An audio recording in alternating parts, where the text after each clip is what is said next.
はい、では続いてですね、今度は薬指にやっていくんですが、ここにはアジサイって基本はやっぱりこういったパープル系、青紫系が多いんですけれども、グリーンとかミントグリーンみたいな感じとかですね、とか黄色っぽいアジサイのカラーもあるので、そのカラーにしてみたいと思います。なのでちょっとそのカラー作っていきますね。また最初に作ったこの柔らかい白はまたベースに使っていくので、このまま取っといて、ここから少し白をもらって2箇所こんな風に、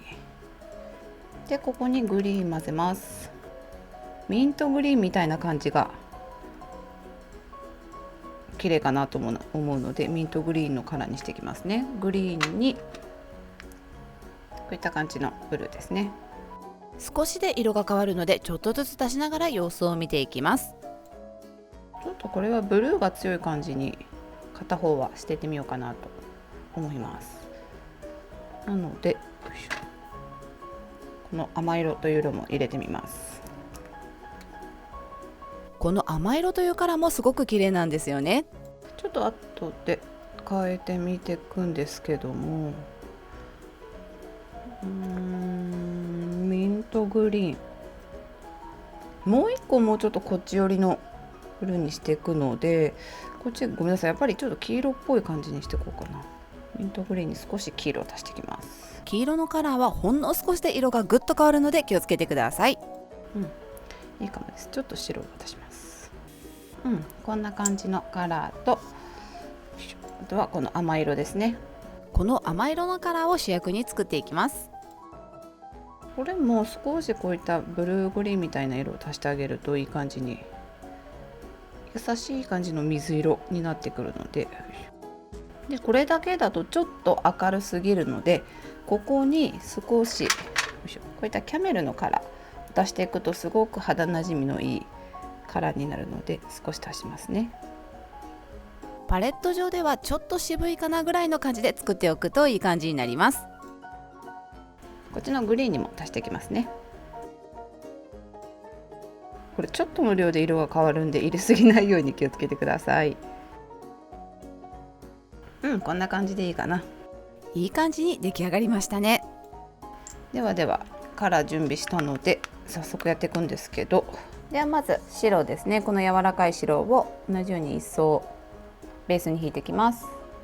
この時のベースのカラーは後から塗っていくブルーとグリーンのカラーを映えさせていくんですが、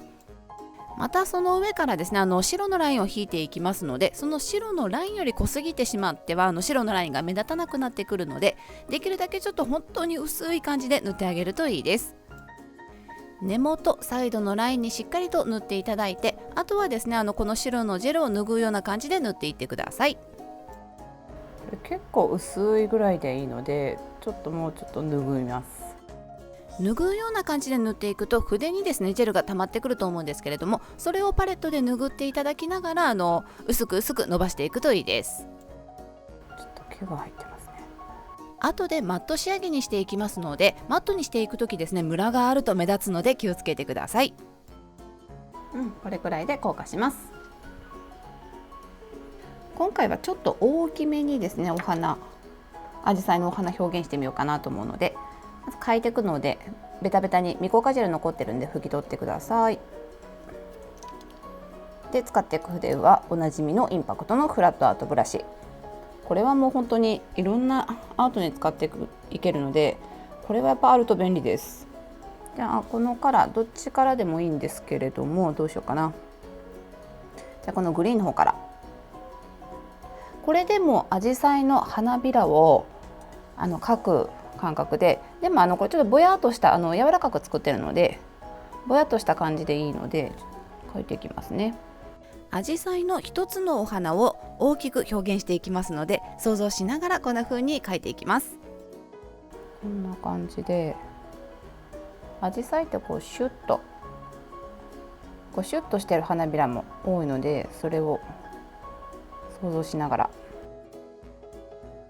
これはもう本当にぼやっとしてる感じで大丈夫なので、あんまり濃くのせすぎないようにしてください。できるだけこの境目がくっついてない方がいいので、筆先でさっとこんな風に通します。こんな感じでまずこのグリーンで硬化しますね。はい、じゃあこの状態で今度はブルー、これを入れていきます。これ今ちょっと大きめのを入れたので、今度はちょっと小さめにですね、これ重なって大丈夫です。見にくいですが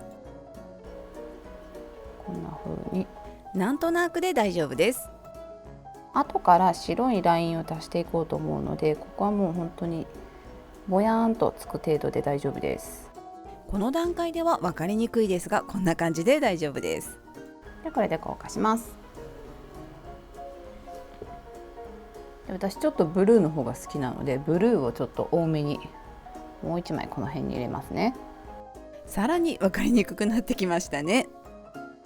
ちょっともう本当に色と色が重なってるんで分かんないですけど、これで大丈夫です。はい、じゃあもうこんな感じでですね、一旦トップジェルコーティングします。ここをマット仕上げにして少し白いラインでですね線を引っ張っていくので、もうここでマットジェルをこの上にコーティングするときはマットジェルの分厚みがその分増すので、このトップのジェルはですねそのマットのことを考えて少し薄めにコーティングしてもらうといいです。ですがこの光のラインはやっぱりもうこのトップジェルのこの段階でやっぱり作ってもらった方がいいので、しっかりですね光のライン通してあげてください。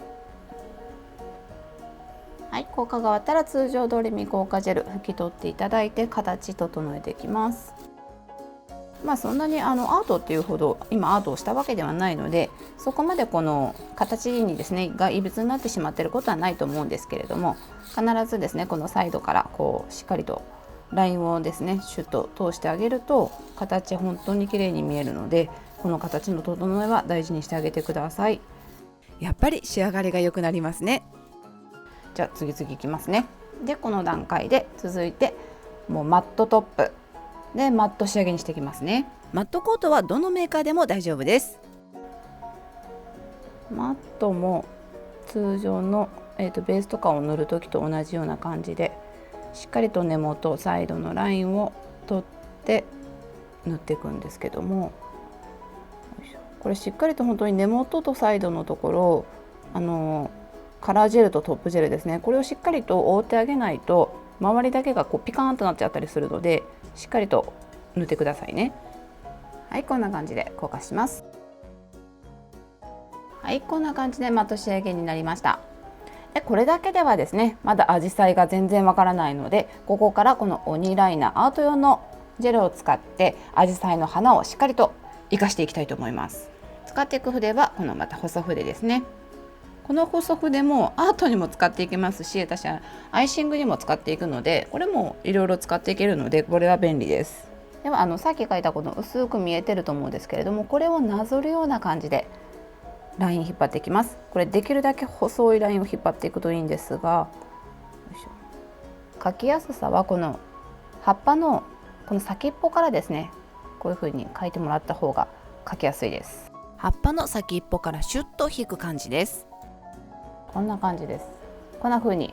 全部ですね縁取っていきます。でこれ当然下のカラーですね、はみ出てもちょっと内側に入っちゃったりとかしても問題ないです。逆にそういう風にやってもらった方がなんかちょっと自然な感じというかになってくるので、そういう風にやってもらっても大丈夫です。あくまで下のカラーは目安として描いていたので、それをなぞろうとするのではなく、目安にしつつはみ出すような感じで描いてもらって大丈夫です。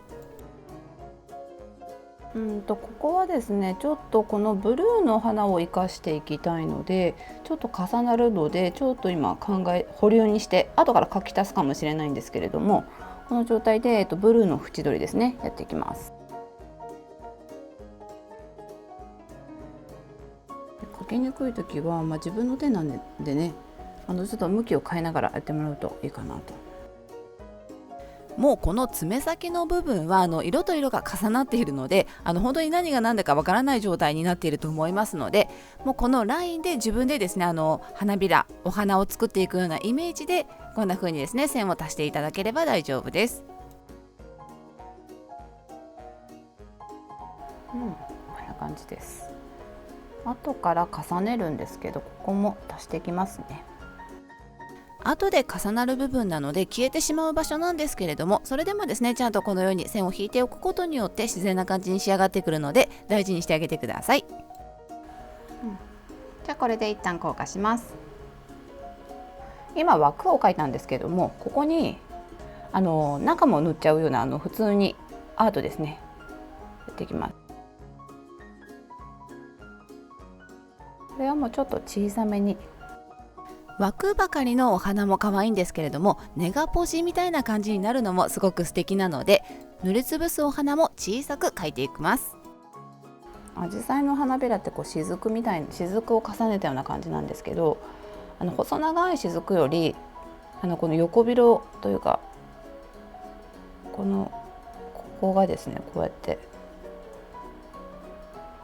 横広になるように描いてもらった方が、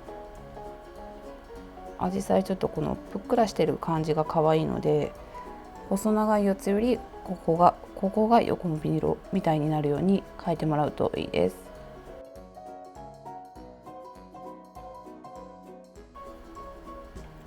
こんな感じですね。はい、硬化します。これいっぺんに描いてもらってもいいんですけど、ちょっと失敗したら怖いなっていう時は一回一回硬化していくといいですかね。あとはちょっとまた重なっているのを表現するような感じで、ちっちゃめのものもですね、端に入れてあげると全然違いますよ。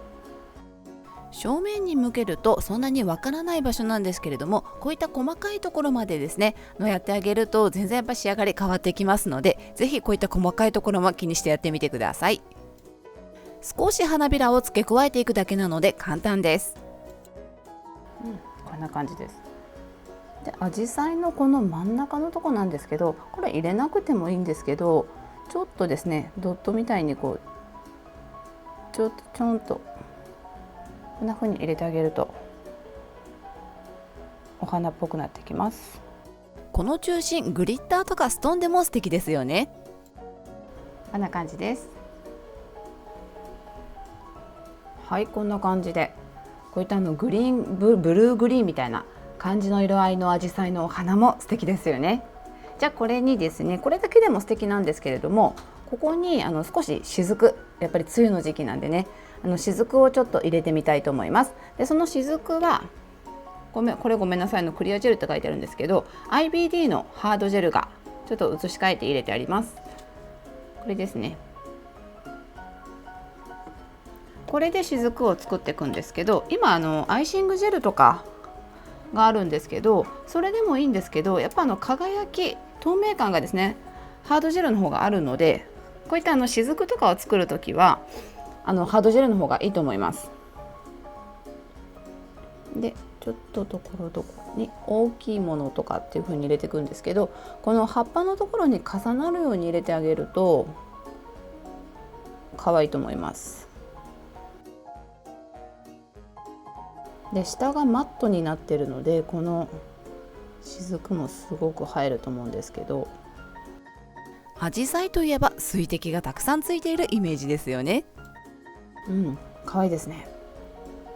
で、今これくらいの大きさで作ったので、今度はちょっと大きめで入れてみますね。これ水滴といってもあまりたくさん入れすぎてしまってはちょっとおかしくなってしまいますので、だいたいですね2、3箇所ぐらい置く感じです。これでも綺麗だと思います。で、一旦これで硬化します。で、そしてさらにですね、これ今透明の雫を入れたんですけど、雫が輝いている感じ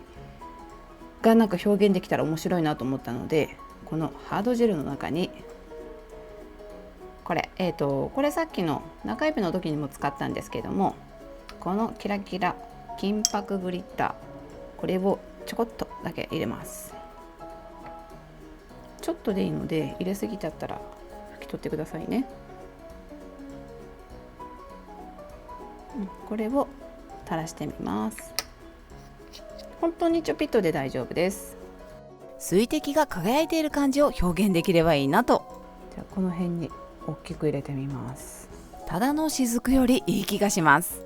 入れすぎるとちょっとおかしくなるんですけど、ちょこっと入ってるだけなので、本当にほら分かりますか？雫がこう輝いているような感じがわかると思うんですけど、こんな感じで入れると面白いですよね。この辺にも入れようかな。水滴輝いているような感じで表現できるんですけれども、全部をですねこんな風に入れてしまってもちょっと目立たないかなと思ったので、何もない水滴とキラキラしているものという風にこんな風に分けてもらうといいと思います。素敵ですね。じゃあ硬化します。はい、硬化が終わったらこの IBD のハードジェル、未硬化ジェル残るのでさっと拭き取ってあげてください。で、さっきアートしたものですね、このアートを意外とこのままコーティングしなくても大丈夫なので、このアートですね、こんな風にマット仕上げにした時とかですね使っていただくといいです。このまま意外とね剥げずに使っていけるのでこれいいですよ。1ヶ月問題なく過ごせます。こんな感じにちょっと色合いが違う感じですね。これも素敵です。はい、こんな感じでキューティクルオイル塗っていただいたら完成になります。いいねと思ったらいいねボタンお願いします。そしてぜひチャンネル登録もよろしくお願いします。アジサイといえばパープル、青紫系のカラーが多いと思うんですが、いろいろなカラーのアジサイのお花がありますので、こういったブルーだったりとかグリーンのカラーを入れて表現していくのも素敵だと思います。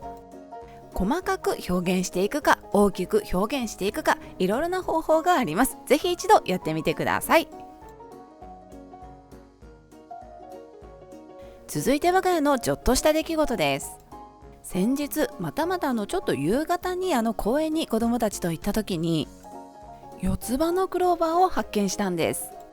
今まで何度と四つ葉のクローバーを探してきたんですけれども、なかなか四つ葉のクローバーって見つからなくって、やっぱり難しいななんて思っていたんですけれども、私の記憶の中では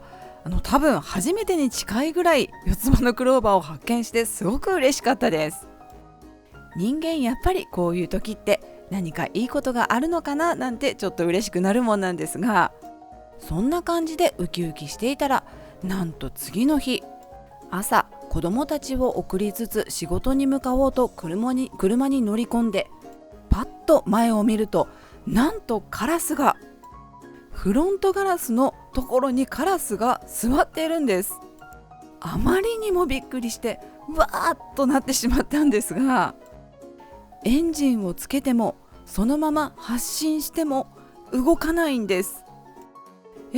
なんでと子供と言いながら、そのままゆっくりまずは下のチビを送っていく託児所まで。託児所の先生たちもびっくりするぐらいなぜだか離れないんです。そのまま託児所の先生たちに見守られながら今度は幼稚園まで行くんですが、それでも飛んでいかないんです。スピードを出して払い落とすのも怖く、ゆっくり走りながらそのままお店まで、どうすることもできなくそのまま店まで行って、私はお店まで入っていったんですけれども、その後も帰りまでどうなんだろうっていうふうにずっと心配していたんですが、無事帰りにはいなくなっていたのでほっと一安心だったんですが、何だったんでしょう。どうしてもカラスというとちょっと不吉な感じがしてしまって、四つ葉のクローバーを発見したその次の日にはカラスを見て、一体何のお告げなんだろうとちょっと考えると怖くなっちゃいました。なんとかその後何もなく無事に過ごしていますが、こういうことがあるとやっぱりなんだか考えさせられる部分ありますよね。皆さんもこんな経験ありますか？以上、そんなこんなのびっくりな我が家の出来事でした。今回も最後までお付き合いありがとうございました。